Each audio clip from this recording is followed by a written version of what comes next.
안녕하세요. 지방에서 작은 빵집을 운영하고 있는 30대 여성입니다. 작년까지만 해도 아버지와 같이 운영하던 빵집을 혼자 운영하려니 어색하다 못해 아버지가 그리울 지경이네요. 아직도 빵 반죽을 하다가 뒤를 돌아 아버지를 부르기도 하는데요. 언제쯤이면 아버지에 대한 부재를 마음속에 묻을 수 있을지 의문이에요. 사연을 보내는 지금 이 순간에도 아버지가 보고 싶거든요. 아버지는 20살이라는 어린 나이에 가장이 되었습니다. 같은 대학교 동기와 사고를 친 아버지께서는 할아버지와 할머니의 만류에도 저를 선택하셨어요. 학교까지 그만두시면서 말이에요. 모범생이던 아버지의 반항에 할아버지와 할머니는 절연을 선언하셨다고 해요. 그 후 아버지께서는 혼자서 가장의 무게를 짊어지기 위해 수많은 노력을 했고요. 대학교를 중퇴한 아버지가 할 수 있는 일은 많이 없었죠. 더군다나 목도 못 가누는 신생아를 들쳐업고 다니는 아버지에게 일자리를 줄 사장은 많지 않았죠. 그래서 아버지는 중국집 배달일과 전단지 아르바이트를 병행하며 저를 키우셨습니다. 그러던 중 중국집 사장님께서는 아버지에게 요리를 배워볼 것을 권하셨어요. 재능이 있다면서 말이에요. 머리가 좋던 아버지께서는 한 번 본 요리 방법은 절대 잊지 않고 기억에 그대로 요리를 만드셨거든요. 중국집 사장님 밑에서 조리사로 일하던 아버지께서는 몇 달 후 제빵 학원에 등록해 빵 만드는 법을 배우셨어요. 배움이 빨랐던 아버지께서는 학원을 다닌 지 6개월 만에 제빵사 자격증을 취득하며 빵집에서 일을 하셨죠. 1년 정도 동네 빵집에서 일하던 아버지께서는 다음해 자신의 빵가게를 열었고요. 비록 어머니께서 출산 중 돌아가셔서 얼굴도 제대로 몰랐지만 아버지는 언제나 딸인 저를 1등으로 챙겨주셨기 때문에 어머니의 부재를 느낄 새가 없었어요. 아버지가 얼마나 희생하는지 알기에 하루라도 더 빨리 취업하고 싶었고요. 그래서 간호학과를 선택하게 된 것이었죠. 간호학과를 졸업하고 간호사가 된다면 돈도 많이 벌어 아버지의 부담을 충분히 덜어드릴 수 있을 테니까요. 다행히 성적이 좋았기 때문에 무리 없이 간호학과에 입학할 수 있었어요. 대학교에 입학한 후 앞으로의 인생에 꽃길만 펼쳐질 거라고 생각했죠. 하지만 큰 오산이었네요. 대학교를 졸업하고 대학병원에 취업하자마자 눈앞에 들이닥친 것은 고액의 연봉도 간호사라는 자랑스러운 타이틀도 아닌 선배들의 집단 따돌림과 뒷담화였습니다. 간호사 사이에서 선배들이 후배를 괴롭히는 것은 일종의 관례 같은 것이었지만 저는 그 정도가 유난히 심했어요. 제일 고참이던 선배에게 집중적으로 괴롭힘을 당했거든요. 선배는 인수인계조차 해주지 않은 채 환자에게 주사를 놓으라고 시켰는데요. 우물쭈물하자 선배는 빨리 주사를 놓으라며 재촉하기까지 했어요. 어쩔 수 없이 환자에게 주사를 놓았지만 주사 놓는 방법을 제대로 배우지 못한 탓에 환자의 혈관을 터뜨리고 의사에게 혼날 수밖에 없었죠. 그뿐만이 아니었습니다. 물이라도 마시려 하면 어디선가 불쑥 나타난 선배는 마시던 물도 빼앗으며 팔자가 늘어졌다며 비꼬기까지 했어요. 너무 억울하더군요. 이유도 모르고 당하니 화가 날 지경이었고요.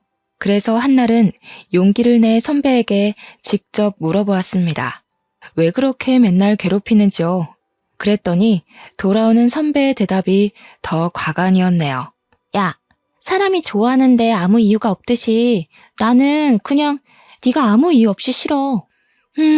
굳이 한 가지 이유를 꼽자면 네 그 흐리멍텅한 눈이 싫다고 해야 하나? 너네 부모님도 참 불쌍하시다. 너 같은 걸 낳으시고 우리 딸이 간호사가 됐다고 온 동네방네 자랑을 하고 다닐 텐데. 나는 시집 가기도 전에 기도부터 하려고. 시집 가서 너 같은 애 낳으면 소방 맞아도 할 말 없는 거잖아. 우리한테 말은 안 했지만 혹시 모르지? 맹추 딸 낳은 죄로 너네 엄마도 네 할머니한테 소금이나 맞으면서 구박당했을지. 몸에 있는 힘이란 힘은 다 주고 찾아갔지만 돌아온 것은 조롱과 비웃음뿐이었습니다. 그 후 선배의 괴롭힘은 더 심해졌고요. 구내 식당에서 밥을 먹고 있으면 선배는 자기가 먹던 음식을 식판에 부어버리곤 간호사 무리와 키득거리며 지나쳐갔어요. 선배의 괴롭힘이 심해질수록 그만두고 싶은 마음은 굴뚝 같았죠. 매일 밤 제발 사고가 나기를 바랄 정도로요. 그렇다고 해서 간호사 일을 그만둘 수는 없었습니다. 아버지에게 이제야 자랑스러운 딸이 되었는데 행복스레 딸 자랑을 하던 아버지 얼굴에 먹칠을 하고 싶지 않았거든요. 그래서 꾸역꾸역 선배의 괴롭힘을 참으며 병원을 다녔죠. 하지만 지속적인 언어폭력과 무시는 점점 더 몸과 마음을 지치게 만들었어요. 스트레스는 폭식으로까지 이어져 입사를 한 지 6개월 만에 30kg까지 쪄버렸고요. 살이 찌자 선배는 더 악랄하게 괴롭혀오더군요. 외모 비하까지 서슴지 않으면서 말이에요. 내가 볼 때 미라 씨는 병원이 아니라 정육점으로 출근을 해야 될 것 같은데? 지금 모습에서는 간호사보다 정육점 주인이 더 잘 어울릴 것 같거든. 이왕 이렇게 된 거 병원 일 그만두고 정육점 주인으로 이직이나 하지 그래? 솔직히 같이 일하는 우리야 눈을 포기한다 생각하고 일하면 그만이지만 다른 손님들한테는 민폐일 것 같아서. 어디 요즘 간호사가 의료진이기만 해? 환자들 상대하는 서비스직에 더 가깝지. 미라 씨도 그 튀어나온 비계살 보면서 잘 생각해봐. 미라 씨가 환자고 같은 간호사가 있으면 날씬하고 일 잘하는 간호사한테 자기 몸을 맡기고 싶겠어? 선배의 괴롭힘이 심해지자 머리부터 발끝까지 스트레스가 번져 출근조차 하지 못하겠더군요. 그래서 결국 모든 것을 다 포기한 채 간호사가 된 지 1년 만에 병원을 그만두게 된 것이었죠. 모든 사실을 알게 된 아버지께서는 불같이 화를 내시며 당장 병원에 달려갈 듯 소매를 걷어붙이셨어요. 하지만 못되기로 둘째가라면 서러운 선배가 아버지가 운영하는 빵집을 알아내 해코지를 할까 고개만 절레절레 흔들 뿐이었죠. 미련한 만큼 살까지 찐 채 아버지에게 징징거리는 스스로의 모습에 울컥 눈물이 터져 나왔는데요. 아버지께서는 이런저도 딸이라고 꼭 끌어안아 주시면서 그동안 쓰레기 같은 곳에서 잘 버텼다며 제 마음을 헤아려 주셨네요. 따뜻하게 보듬어 주시는 아버지를 보며 아버지의 딸로 태어나길 참 잘했다는 생각을 했고요. 병원을 그만둔 후 한 달 동안은 아무것도 하지 않고 방 안에만 틀어박혀 먹고 자고를 반복했어요. 그러다 아버지가 퇴근하는 시간이 되면 집 청소를 해놓으려 준비를 했습니다. 하지만 아버지는 그마저도 못하게 막으시며 그저 편하게 푹 쉬라고만 할 뿐이었어요. 처음 며칠간은 아무것도 안 하는 삶이 좋았지만 2달째가 되니 심심한 것도 심심한 거지만 아버지에게 죄송한 마음이 들었네요. 빵집을 여는 아버지께서는 6시에 일어나 빵집으로 출근해 13시간이 넘는 시간 동안 빵을 만들고 팔고 정리까지 하셨으니까요. 처음에는 무슨 일을 할까 생각부터 했습니다. 다른 병원 간호사로 일하는 것도 생각해 보았지만 또 다른 병원에서도 전과 같은 괴롭힘을 당할까 두려움이 앞서더군요. 그래서 간호사 일은 제외하기로 마음을 먹었죠. 물론 4년간의 대학교에 낸 등록금과 지금까지 간호사로 일하던 시간이 아깝기는 했지만 그게 앞으로 인생을 사는데 큰 영향을 주는 것은 아니잖아요. 그렇게 생각을 하던 중 일단 제빵학원에 다녀보기로 결심했습니다. 어려서부터 아버지의 어깨너머로 빵 만드는 방법을 봐서인지 간호사로 취업을 했을 때부터 제빵을 배워보고 싶다는 생각을 했거든요. 제빵학원을 다니는 것은 즐거웠어요. 열심히 모양을 잡은 반죽이 따끈한 빵이 되는 것을 보는 것도, 새로운 빵을 만드는 방법을 배우는 것도 신기했어요. 제빵 자격증을 취득한 뒤로는 아버지에게 빵집에서 같이 일하게 해달라며 조르다시피 부탁을 드렸죠. 마침 카운터 직원이 그만두는 바람에 사람이 필요했던 아버지께서는 흔쾌히 허락하셨고요. 아버지의 노련한 솜씨와 젊은 사람의 취향을 잘 아는 제가 합쳐지자 빵집은 예전보다 2배 더 장사가 잘 되더군요. 손님이 북적일수록 카운터의 문이 닫히지 않을 정도로 돈은 넘쳐났죠. 매출이 늘어나자 아버지께서는 자기 생활비와 월세를 제외한 후 모든 금액을 넘겨주었어요. 거부를 해봐도 아버지께서는 안 받을 바에는 불에 태울 거라며 반협박식으로 주머니에 돈을 찔러 넣으셨습니다. 어쩔 수 없이 돈을 받기는 했지만 도저히 아버지가 주신 돈을 흥청망청 쓸 수가 없었네요. 그래서 만일의 일을 대비해 적금 통장에 차곡차곡 모아놓았죠. 하루에 100명이 넘을 정도로 빵집이 인기가 많아지자 아버지에게는 다른 고민거리가 생기셨어요. 바로 저의 결혼 문제였어요. 28살로 홍기가 꽉 찬 저를 보며 아버지께서는 제발 괜찮은 사람과 결혼을 했으면 좋겠다고 노래를 부르셨는데요. 그런데 며칠 후 거짓말처럼 호감을 표시하는 사람이 생기더군요. 빵집 단골 손님이던 남자는 어느 날 번호가 적힌 쪽지를 주고 갔죠. 바로 위층 학원에서 고등학교 영어 강사로 일하고 있는 남자는 통통하고 귀여운 제가 마음에 든다며 용기를 냈다고 했어요. 처음에는 사람에게 입은 상처가 커 남자를 밀어내려 했지만 남자는 끊임없이 자기의 마음을 표하며 근처를 서성였죠. 결국 남자의 적극적인 애정 공세로 만남을 시작한 만남은 결혼까지 생각하는 깊은 인연으로 변하게 되었습니다. 남자는 부모님이 빨리 돌아가셔서 중학생 때부터 3살 위의 누나와 함께 의지하며 살았다고 했어요. 오히려 그 점이 마음에 들었죠. 가족이 없는 아픔을 아는 남자라면 오히려 가족의 소중함을 더 잘할 거라고 생각했거든요. 그렇게 시간이 지나고 기다리던 상견례 날짜가 다가왔습니다. 아버지께서는 내색을 하지는 않으셨지만 상견례 자리가 무척 떨려 보이셨어요. 저 또한 예외는 아니었고요. 아직 얼굴을 보지는 않았지만 남자의 누나라면 좋은 관계를 맺을 수 있다고 생각했네요. 서로 같은 아픔이 있는 사람들끼리는 더 빨리 친밀감을 쌓는 법이잖아요. 마침 상견례 장소로 정한 식당 옆으로 꽃집이 보이더군요. 꽃집 앞에는 핑크색 장미꽃이 놓여 있었어요. 그 꽃은 꼭 앞으로 시작될 앞날을 축복해주는 기분이 들었고요. 그래서 계산을 한 뒤 꽃다발을 품에 안고 식당 안으로 들어갔죠. 은은하게 퍼지는 장미 향기를 맡으며 앞으로의 앞날이 봄날이 펼쳐질 거라고 확신했습니다.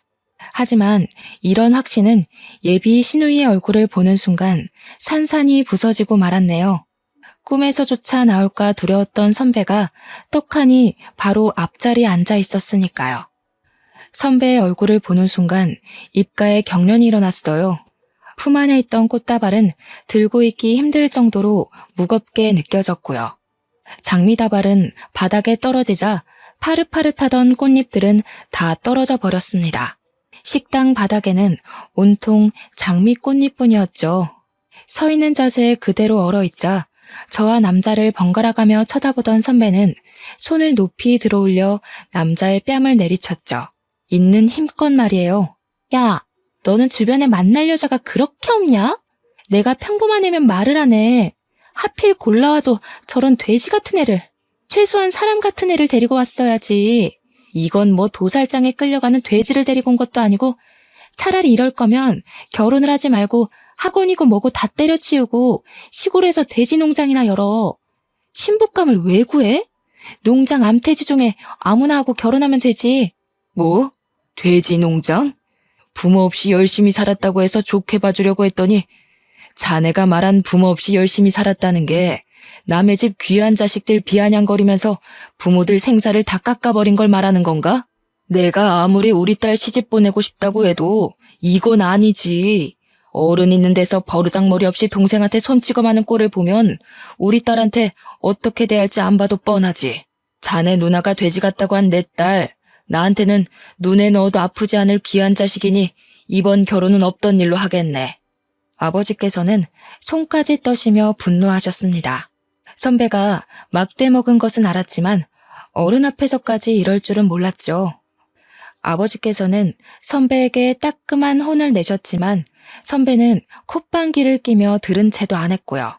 저 비계덩어리를 눈에 넣으신다고요? 그러다가 실명하실 텐데.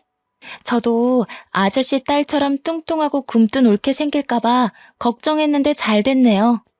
둘이 결혼한다고 했으면 제가 어떻게 해서라도 이혼시키려고 했는데 제가 또 사람 피말리는 건 전문이거든요. 아저씨도 자꾸 딸 예쁘다고 감싸지만 마시고 따끔하게 혼도 내고 그러세요. 음식도 작작 먹이고요. 접시도 뜯어먹게 생긴 여자를 누가 좋아하겠어요? 소박이나 안 맞으면 다행이지.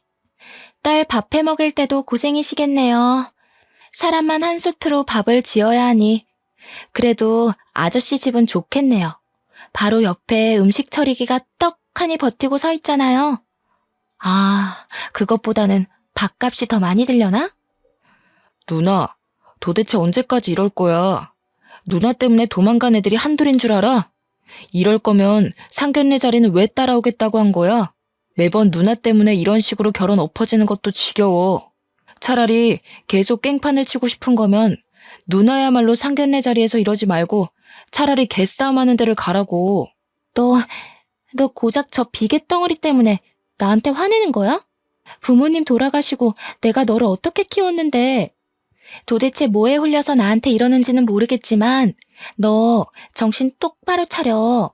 와이프는 얼마든지 바꿀 수 있어도 피나눈 형제끼리는 죽을 때까지 같이 가는 법이야. 막말로 전현이 바람이라도 피우고 나면 너 어쩔 건데? 저 아저씨가 네 편 들어줄 것 같아? 이 세상에 네 편 들어줄 사람 나밖에 없을걸? 이 세상에 내 편 들어줄 사람이 누나밖에 없는 게 아니라 이 세상에 나를 제일 괴롭히는 사람이야. 이 결혼 깨지면 다시는 누나 안 볼 테니까 그런 줄 알아. 상견례가 끝난 후 남자는 매일같이 저희 집 앞을 찾아왔어요.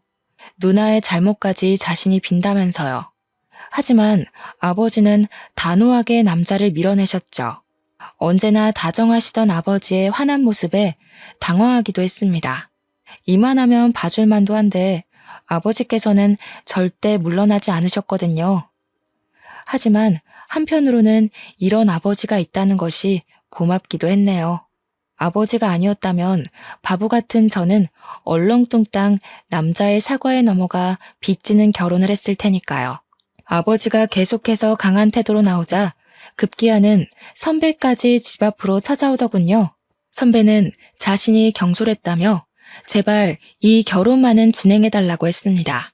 선배의 사과를 받은 후에야 아버지는 결혼을 허락하셨고요. 결혼 후 모든 것이 순조롭게 풀릴 것 같았지만 막상 식을 올리고 나니 그게 아니었어요. 결혼은 현실이란 말을 이해하게 되었죠. 어른의 도움 없이 혼자서 학업을 마쳐야 했던 남편에게는 빚이 참 많았거든요. 학자금 대출금부터 차 할부금까지 남편의 월급은 손에 들어오기도 전에 곳곳에 있는 채무자들에게 넘겨주는 셈이었죠. 그래서 모아놓은 돈으로 신혼살림을 시작했네요. 신혼집을 구하고 가구를 사서야 아버지께서 왜 그렇게 많은 돈을 저에게 주셨는지 알게 되었습니다. 다행히 차곡차곡 돈을 모아놓은 탓에 아파트로 이사를 갈 수 있었어요. 물론 20년이 지난 구축이기는 했지만 집주인이 워낙 관리를 잘해놓은 탓에 리모델링을 할 필요도 없었고 더군다나 위치가 너무 좋았죠. 새로 구한 신혼집은 도보로 출근을 할 수 있었습니다. 신혼집을 구하고 가구로 집을 채워놓고 나니 딱 절반 가까운 금액이 수중에 남더군요. 남은 돈은 당연히 아버지에게 드렸고요. 남편 또한 아버지에게 지원받은 것이 있으니 당연히 수긍할 거라고 생각했죠.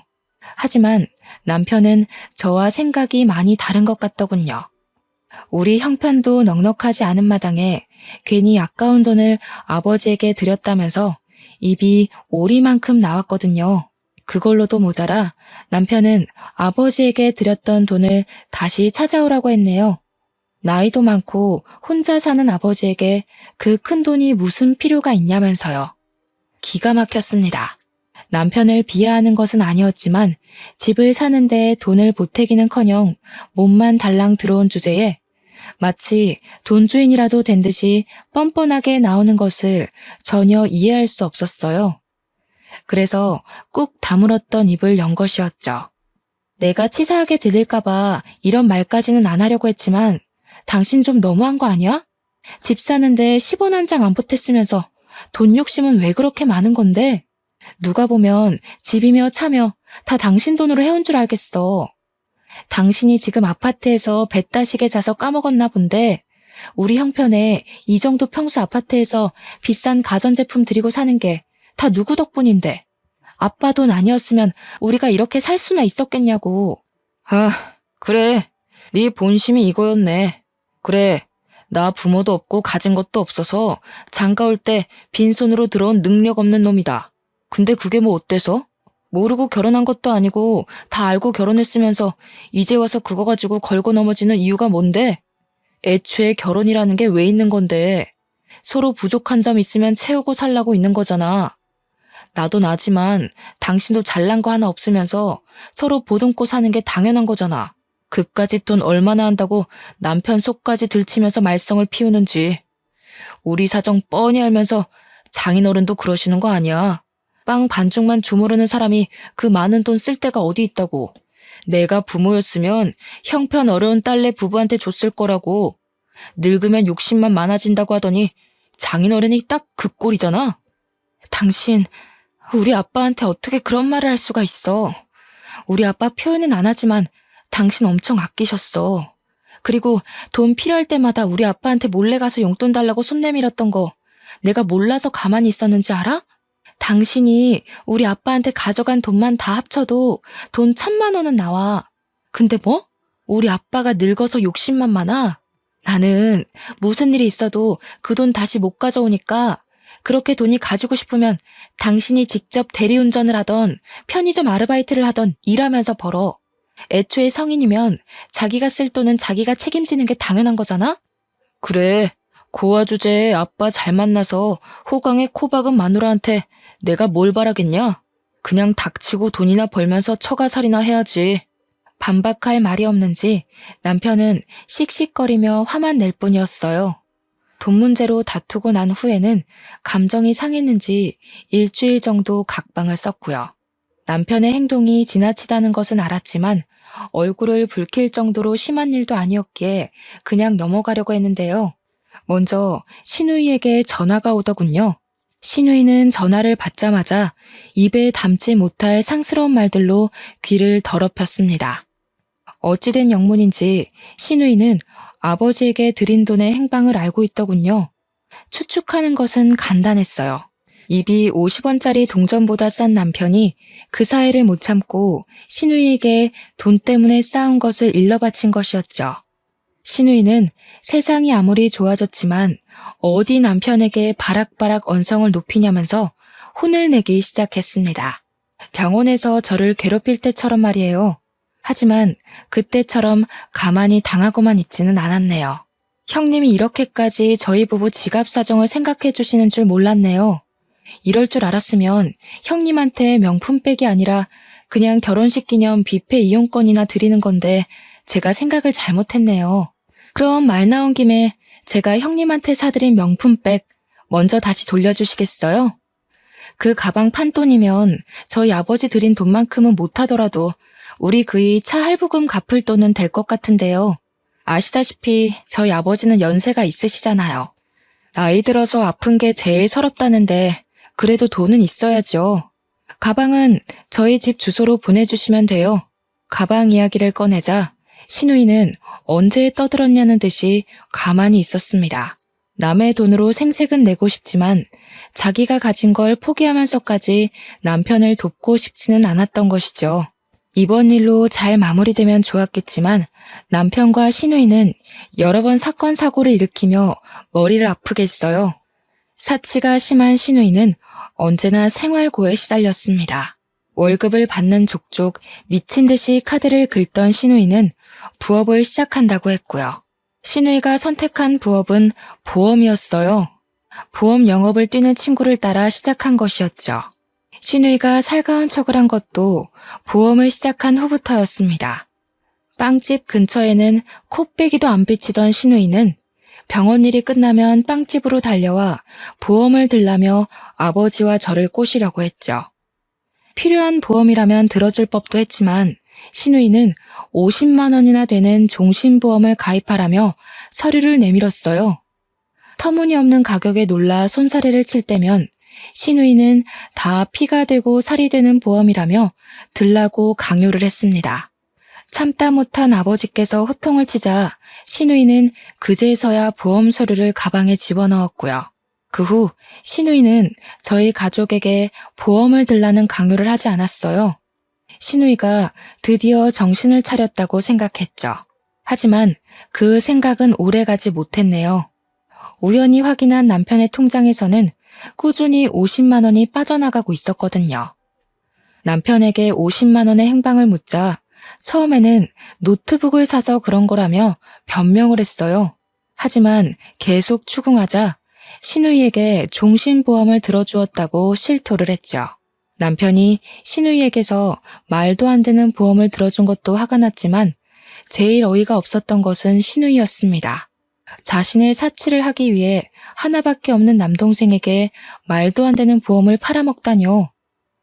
남편의 벌이가 좋았다면 그런가 보다 하고 넘어갔을 수도 있지만 한 달에 300 남짓 버는 사람에게 50만 원은 너무 큰 돈인 거잖아요. 더군다나 학자금 대출과 차 할부금까지 있는 것을 뻔히 알면서 보험을 들라고 강요하다뇨. 당장 보험을 해지하라 말했지만 남편은 요즘 신우이의 사정이 넉넉지 않아 자신이 해지하면 큰일이라고 하더군요. 큰일 나겠지. 백화점에서 룰루랄라 돈 쓸 생각에 신나 있었는데 당신이 보험 해지라도 해봐. 돈 물어주느라 백화점 쇼핑은커녕 밀려있는 카드값도 못 낼 텐데. 형님도 진짜 너무해. 학자금 대출이랑 차 할부금만으로도 빠듯해서 허리 졸라매고 사는 거 뻔히 아시면서 어떻게 50만 원이나 되는 엉터리 보험을 다른 사람도 아니고 동생인 당신한테 들라고 하셔? 아무리 사기꾼이어도 자기 가족은 안 건드린다는데 형님은 도대체 뭐야? 하나밖에 없는 가족이면서 도와주지는 못할 망정 다 부러진 허리에 빨대 꽂으려고 하잖아. 졸라매다 부러진 허리 보는 게 안타까웠으면 당신이 누나 보험 들어줬으면 됐잖아. 일을 꼬이게 만든 게 누군데? 가게 돈통만 털어와도 그까짓 50만 원은 그냥 내겠구먼. 그까짓 50만 원 가지고 유나는. 신우에게 깜빡 속아 사기를 당했으면서도 남편은 끝끝내 당당했어요. 아니 오히려 뻔뻔하게 턱을 치켜들었습니다. 그래서 직접 나서기로 했죠. 병원을 찾아가자 예상대로 신우이는 오리발을 내밀더군요. 그래서 확실하게 으름장을 놓았습니다. 당장 남편 앞으로 들어놓은 보험을 해지하지 않는다면 보험 사기죄로 고소를 한다고요. 협박을 하고 싶지는 않았지만 말귀를 못 알아듣는 신우이에게는 이 방법뿐이었어요. 역시 고소를 한다는 소리에 신우이는 금세 꼬리를 내렸고요. 된통 매운맛을 봐서인지 그 다음부터는 신우이 또한 함부로 굴지 않았어요. 신우이와는 여전히 껄끄러운 관계이기는 했지만 그래도 얼굴을 붉히지 않을 정도의 거리를 유지하는 것만으로도 다행인 거잖아요. 남편 또한 보험 사건 이후 반성을 했기에 부부관계 또한 더할 나위 없이 좋았는데요. 단 한 가지 문제가 있다면 아이가 생기지 않는다는 것이었습니다. 남편에게 검사를 해보자고 해도 아무 문제가 없다며 어물쩍 넘어갈 뿐이었어요. 처음에는 남편의 말처럼 시도하다 보면 언젠가는 아이가 찾아오겠지라고 생각했지만 1년이 지나도 아이는 저희 부부에게 오지 않더군요. 그런데 남편은 뜬금없이 혼자서 2박 3일로 여행을 가고 싶다고 했어요. 저는 흔쾌히 수락을 했고요. 샤워를 하러 간 남편의 핸드폰은 거실 소파에 있었는데요. 진동이 울리며 병원에서 문자 하나가 날아오더군요. 정관 수술 날짜였습니다. 문자를 확인하자 당황스러움을 감출 수가 없었어요. 이세를 얼마나 가지고 싶어 하는지 아는 장본인이 정관 수술이라뇨. 그래서 샤워를 하고 나온 남편에게 핸드폰을 보여주며 물어보았습니다. 그랬더니 남편은 의외의 대답으로 또 한 번 저를 놀라게 했네요. 실은 누나가 우리 사이에 아이 갖는 걸 싫어해서 당신 닮은 아이 낳으면 연 끊을 정도로 꼴 보기 싫을 것 같다고 해서 솔직히 당신한테 말은 안 했지만 사실 나도 아이 낳는 건 좀 그래. 윗물이 맑아야 아랫물이 맑은 건데 우리 둘 다 잘난 구석이라고는 하나도 없잖아. 이참에 잘 됐지 뭐. 애 이야기 나올 때마다 연기하는 것도 힘들었는데 이참에 우리 애 없이 둘이서만 재미있게 살자. 온몸에 피가 빠져나가는 느낌이었습니다. 남편은 물론 시누이까지 끔찍하게 느껴졌어요. 두 남매의 손바닥 위에서 놀아났다고 생각하니 눈물조차 나오지 않을 정도로 비참했고요. 그동안 아이를 가지고 싶다며 설레발치던 모습을 보며 두 남매가 뒤에서 얼마나 비웃었을지 상상하자 소나기에 있던 힘이 쫙 빠져나갔죠. 이쯤 되니 이혼을 고민하게 될 정도였습니다. 우유부단한 남편의 성격은 흐린 눈으로 지나갈 수 있었지만 그 앞에 버티고 서 있는 시누이의 횡포는 눈이 매워 도저히 그냥 넘어갈 수가 없었거든요. 결국 고심 끝에 이혼을 결심하고 아버지에게 말씀을 드렸죠. 그랬더니 아버지께서는 자기가 알아서 할 테니 그냥 참고 살라며 말씀을 하셨어요. 충격적이었습니다. 언제나 제 선택을 믿어주고 든든하게 지켜주던 아버지께서 시누이와 남편의 잘못을 눈감아 주라고 하다니 말이 되지 않는 거잖아요. 그런데 얼마 안 가 병실에 누워 계신 아버지를 보자 서운한 마음을 가졌던 것도 후회가 되어 돌아왔네요. 아버지께서는 간암 말기 환자로 시한부 판정을 받은 거나 다름이 없는 상태셨습니다. 자신이 죽으면 혼자 남을 딸을 걱정해 이혼을 하지 말고 버티라고 한 것이고요. 이미 늦었다는 것을 알고 있었지만 그래도 희망의 끈을 놓고 싶지는 않았어요. 아버지가 없는 세상에서 혼자 사는 것은 도저히 상상할 수가 없을 만큼 끔찍했으니까요. 하지만 아버지는 이미 늦었다면서 씁쓸한 미소를 지으시며 남은 시간을 항암 치료나 하면서 허비하고 싶지 않다고 말씀하셨어요. 그러면서 남은 시간을 단둘이서 행복하게 보내자고 하셨고요. 그래서 빵집까지 닫으며 그동안 가게를 운영하느라 그간 가보지 못했던 제주도 여행도 가게 되었습니다. 그런데 제주도에서 돌아온 후 아버지께서는 뜬금없이 빵가게를 이전한다고 말씀하셨어요. 당황스러웠지만 언제나 옳은 선택을 하시던 아버지였기에 이번에도 믿고 따르기로 했죠. 이사간 곳의 건물주 아저씨는 참 다정하고 친절한 분이셨어요. 건물주 아저씨는 의사로 노후를 위해 건물을 매입했다고 설명하셨네요. 빵가게를 이전한 후 아버지의 상태는 급격하게 나빠지셨습니다. 혼자서 빵가게를 운영하게 되자 막막해지는 기분이었어요. 당장이라도 병원에 계신 아버지에게 달려가고 싶을 만큼 카운터에 혼자 남겨진 것이 두려웠죠. 하지만 그럴 때마다 힘이 돼준 것은 건물주 아저씨였습니다. 아저씨께서는 퇴근 시간마다 들러 위로를 해주시면서 청소 같은 것도 도와주셨어요.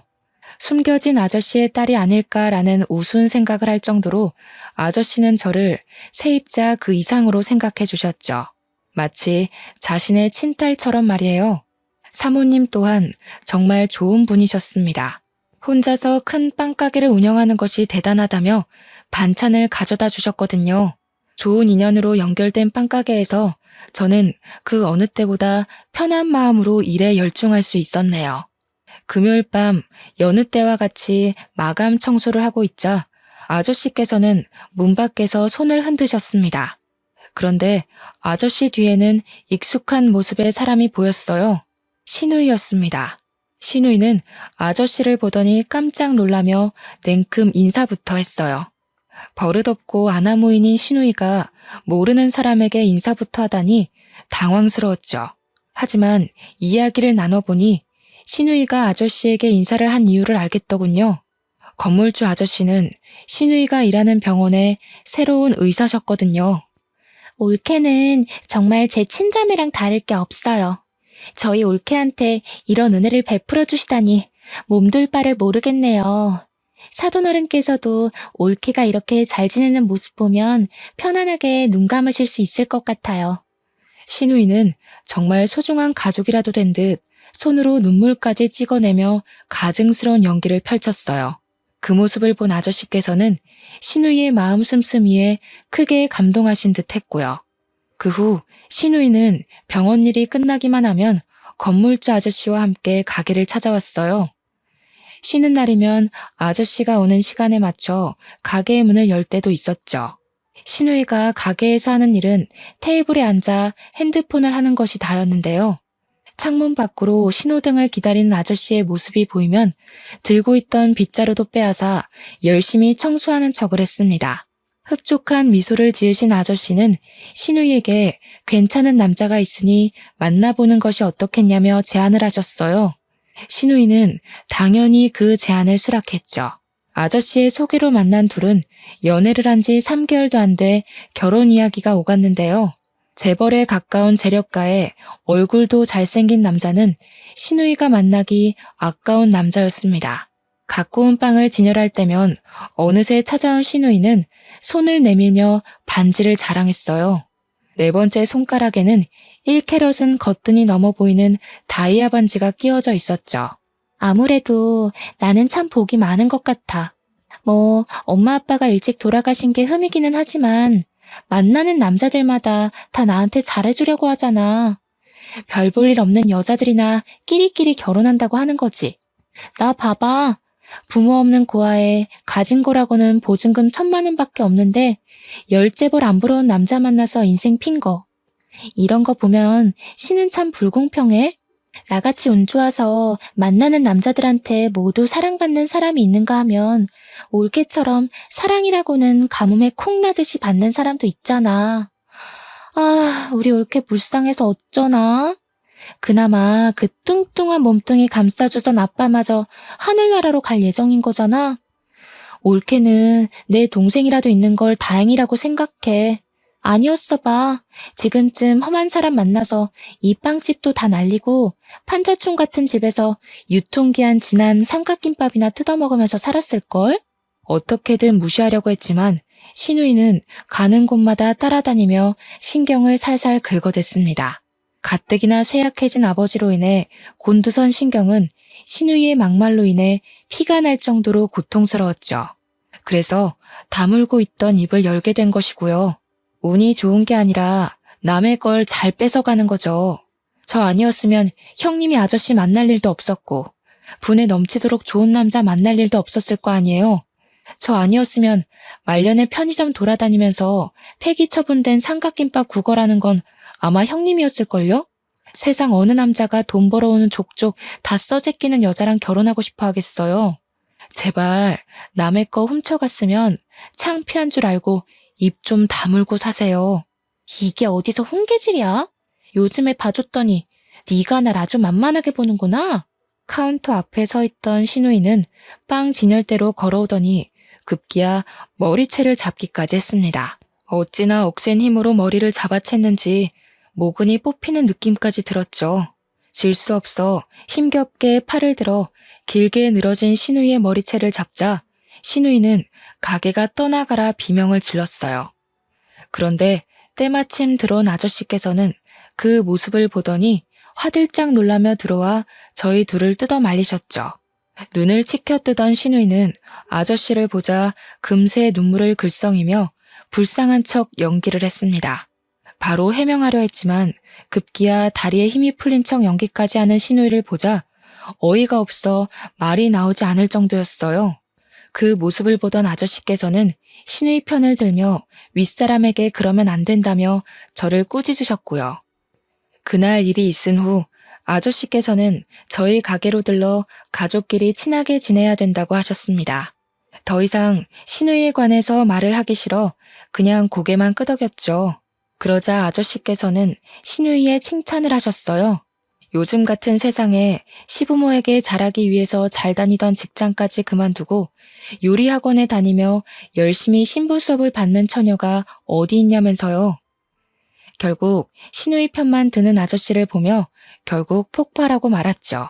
가식덩어리 안에 숨겨진 신우이의 음흉한 진짜 속내를 모르는 아저씨가 밉게만 느껴졌거든요. 그래서 신우이의 모든 실체를 까발렸죠. 하지만 아저씨께서는 단지 신우이에 대한 질투 정도로 넘기며 신우이와 사이좋게 지내라는 말만 할 뿐이었어요. 단시간 안에 아저씨를 자신의 편으로 구워 삶은 신우이를 보며 손뼉을 칠 수밖에 없었고요. 그래서 집에 더 빨리 들어갔습니다. 신우이의 실체를 아는 아버지라면 무조건 편을 들어주실 게 분명했거든요. 집에 문을 열고 깜짝 놀랄 수밖에 없었네요. 아버지께서는 의식을 잃은 채 거실 바닥에 쓰러져 계셨거든요. 한 손에는 아버지가 좋아하시던 닭발이 들려 있었습니다. 그게 어찌나 마음이 아프던지 저는 황급히 아저씨에게 전화해 아버지를 병원으로 옮겼지만 끝내 아버지께서는 눈을 뜨지 못한 채 세상을 떠나셨어요. 중요한 수술이 잡혀있다던 아저씨께서는 장례식장까지 잡아주시며 최선을 다해 도와주셨습니다. 그저 고마울 뿐이었죠. 아저씨가 나가고 넓은 장례식장 안에 혼자 있자 쓸쓸함과 서러움이 한꺼번에 밀려오더군요. 그래서 남편에게 황급히 전화를 건 것이고요. 허우대뿐인 남편이라고 해도 지금은 그 허우대라도 필요했거든요. 하지만 남편은 몇 통의 전화를 해도 받질 않았습니다. 결국 혼자서 텅 빈 장례식장을 지켜야 했죠. 불행 중 다행인 것이 있다면 장례식장에 온 사람이 손에 꼽을 만큼 적다는 것이었어요. 장례식에 온 사람들을 맞을 때면 내가 왜 이곳에 있는지 까먹을 정도로 아버지의 죽음은 멀게만 느껴졌는데요. 아버지의 영정사진을 마주할 때면 아버지의 죽음이 코앞으로 다가와 숨통을 조여오더군요. 숨쉬는 것도 버거운 고통에 눈물조차 흐르지 않았습니다. 가슴을 두드리며 힘겨워하고 있을 때 진한 술 냄새가 느껴졌어요. 주인은 바로 신우이였죠. 술에 거하게 취한 신우이의 한 손에는 초록색 병이 들려 있었죠. 신우이는 오자마자 바닥에 누워 꼬부라진 혀를 놀리기 시작했습니다. 누굴 닮아 사교성이 없나 했더니 다 지아비를 닮아서 그런 거였어. 그런 게 아니면 장례식장에 개미 한 마리 없는 게 말이 되겠냐고. 이게 다 인생을 잘못 살았다는 증거지. 오지도 않는 사람 기다리면서 시간 낭비, 돈 낭비할 바에는 그냥 밖에서 돗자리 하나 깔고 앞에 사진이나 놓는 게 훨씬 낫지 않나? 나 같으면 창피해서라도 빨리 발이 나고 집에 갈 텐데. 올케는 참 낯짝도 두꺼워. 원래 피부 껍데기가 두꺼워서 그런 건가? 형님, 아무리 제가 밉다고 해도 그렇지 어떻게 저희 아버지 마지막 가시는 길까지 따라와서 행패를 부릴 수가 있으세요? 제가 형님한테 뭘 그렇게 잘못했길래 저희 아버지 장례식장까지 따라 들어와서 괴롭히는 거예요? 간호사 때부터 지금까지 아무 이유도 없이 사람 피 말리는 거 지겹지도 않으세요? 누가 먼저 시작한 건데 애초부터 난 너네 부녀 마음에 들지도 않았어. 그러면서 신우이는 꽁꽁 감춰뒀던 이유를 말하기 시작했습니다. 아버지께서는 제가 야간 근무를 할 때면 손수 도시락을 만들어 가져다 주셨는데요. 아버지가 싸다 주신 도시락을 먹는 모습을 볼 때면 자신은 느껴보지도 못한 부모의 사랑을 과시하는 것 같아 꼴배기가 싫었다고 하더군요. 정말 황당했어요.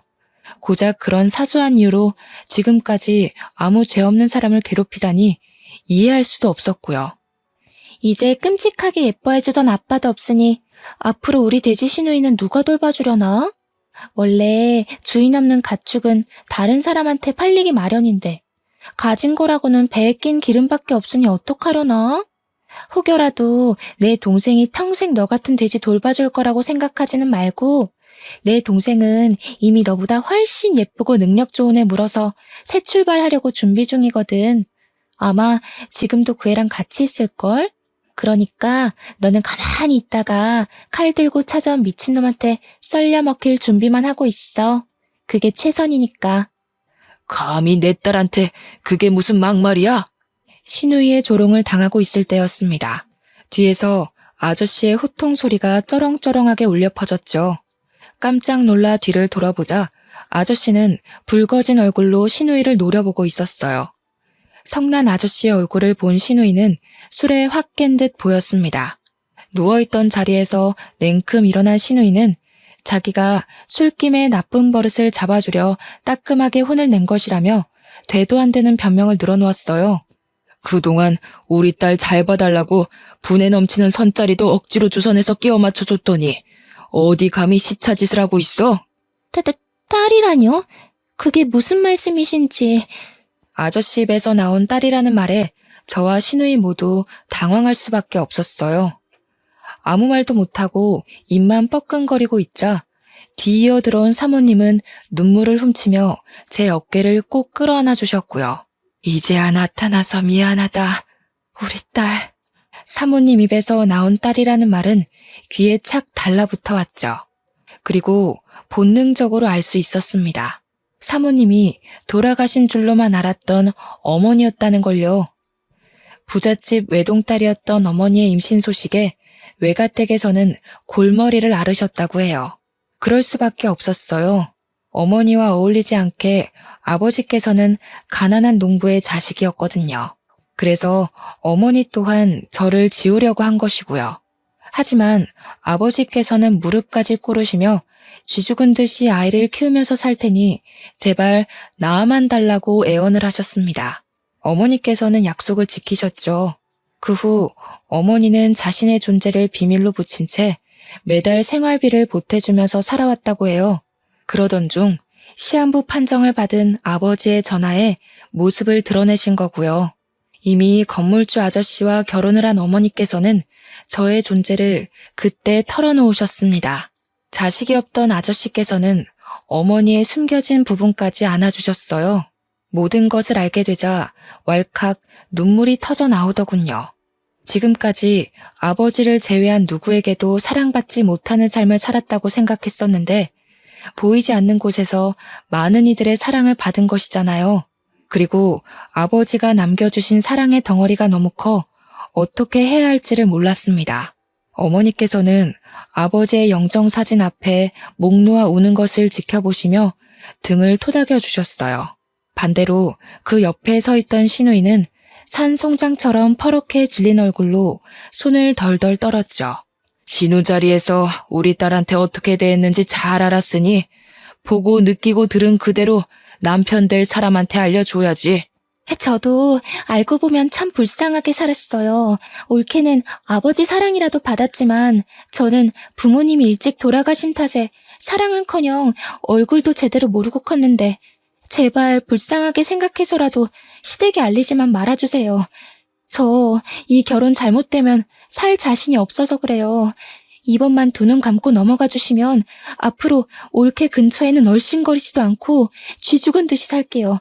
그러니까 제발 한 번만 봐주세요. 시누이는 고개까지 조아리며 두 손이 발이 되도록 빌었지만 아저씨의 태도는 완고했어요. 오히려 그런 행동이 독이 된 듯 보이기도 했죠. 사람이 어렵고 힘든 걸 알았으면 더 잘해주려고 했어야지. 나는 더 이상 소중한 우리 딸 가축 취급하던 인간이랑은 얼굴 맞대고 이야기하고 싶지 않으니 당장 돌아가게. 지금이야 그동안의 정을 생각해서 시댁에 알리는 것만으로 끝나지만 한 번만 더 우리 딸한테 그 가짜는 혀 놀렸다가는 병원 근처에도 얼씬 못하게 할 테니까 그런 줄 알고. 이건 말도 안 돼. 내가 저 돼지 새끼보다 못한 게 뭔데 이런 대우를 받아야 되는 거냐고. 아저씨는 사람들을 시켜 시누이를 장례식장 밖으로 끌어내려고 했는데요. 시누이는 마지막 발악이라도 하는 듯이 바닥에 손톱을 박아 넣으며 안간힘을 쓰고 장례식장 밖으로 나가지 않기 위해 버티더군요. 하지만 시누이의 처절한 버팀도 경찰이 오면서 끝이 났어요. 아버지의 장례식이 끝난 후 아직도 정신을 차리지 못한 시누이는 버젓이 문을 열고 빵가게 안으로 들어왔습니다. 꼴이 말이 아닐 정도로 초췌해진 시누이는 대뜸 핸드폰부터 내밀었어요. 너 때문에 결혼식장 들어가기도 전에 파혼하게 생겼으니까 우리 남편한테 전화해서 지금까지 아저씨 한 말 다 거짓말이었다고 말해. 물론 네 입장에서는 내가 미울 수도 있겠지만 그래도 내가 망가지는 꼴을 보고 싶은 건 아닐 거 아니야. 네가 우리 동생이랑 이혼할 것도 아니고 만약 너 때문에 갈 곳도 없는 내가 파혼당하면 오히려 불편한 건 너라고. 생각해봐. 맨날 한 집에서 얼굴 부딪히면서 살아야 할 텐데 그게 어디 말처럼 쉬운 일이야? 그러니까 괜히 서로 얼굴 붉힐 일 만들지 말고 빨리 전화해서 다 거짓말이었다고 말해. 그 정도 하면 나도 동생한테 잠은 집에 들어와서 자라는 말 정도는 해줄 테니까. 너도 알잖아. 우리 동생 내 말이면 껌뻑 죽는 거. 애초에 삐뚤어진 형님 인성 때문에 굴러들어온 복을 넝쿨째 뽑았으면서 제가 어떻게 복원 작업을 하겠어요. 수습하는 것도 뿌리가 있어야 가능한 거죠. 아저씨 눈에 잘 띄어서 부자 남편이랑 결혼할 뻔한 것도 다 자기 복대로라고 하셨으니 이번에도 형님 복대로 알아서 잘 처리해보세요. 형님이 진짜 복이 있다면 제 도움 없이도 잘 처리할 거 아니에요. 별 시답지도 않은 동생으로 흥정이나 해볼까 머리 굴리신 모양인데 형님 동생 떳떳하게 거래할 만큼 가치 있는 사람 아니에요. 아, 혹시나 나중에 또 조도 안 가질 동생 들고 와서 헛소리 할까봐 미리 말하는데요. 폐기 처분된 형님 동생 데리고 살 생각 없으니까 데려가서 구워 먹던 삶아 먹던 알아서 하세요. 상해서 먹을 수가 있을지 모르겠지만 그럼 지금까지 좋은 꿈 꿨다 생각하시고 앞으로는 시궁창 같은 현실에서 어디 한번 잘 살아보세요. 다른 사람들은 다 아는 현실을 인정하지 못한 신우이는 진열해 놓은 빵을 바닥으로 던지며 행패를 부리기 시작했어요. 저는 당연히 그 모습을 카메라로 촬영해 건물주 아저씨한테 보냄과 동시에 112에 신고를 했죠. 그 일이 있고 난 후 결국 신우이의 결혼은 무산이 되었다고 했습니다. 양파 껍질처럼 까도 계속 나오는 신우이의 실체에 남자 쪽 부모님께서는 크게 분노하셨고요. 들리는 말에 의하면 그동안 신우이가 물처럼 써댄 돈을 다 신우이 앞으로 청구하셨다고 하더군요. 병원까지 그만두고 부잣집 사모님이 된다며 동네방네 소문내고 다니던 신우이는 현재 조그마한 병원의 간호사로 일하며 빚을 갚는 중이라네요. 누나에게 떨어질 콩고물을 기대하던 남편은 상황이 자신에게 불리하게 돌아가자 집으로 슬금슬금 기어들어왔는데요. 남편을 보자마자 멱살을 잡아올리는 아저씨 덕분에 편하게 이혼할 수 있었죠. 현재 건물주 아저씨의 양녀로 들어가 어머니와 함께 행복한 시간을 보내고 있는 중입니다. 여전히 아버지가 보고 싶어 눈물을 흘리는 날도 있지만 그럼에도 지금 주어진 상황에 감사하며 행복하게 살려고 노력 중이에요. 지금 누리고 있는 것 또한 아버지의 사랑으로 만들어진 결과니까요. 사연을 시청하시는 분들 중에서도 현재 힘든 상황을 겪고 계실 분들이 있을 텐데요. 그럴 때면 나를 제일 사랑해주던 사람을 떠올리며 힘을 내시길 바랍니다. 모쪼록 시청해주신 여러분도 행복하시길 빌며 사연 마무리하겠습니다.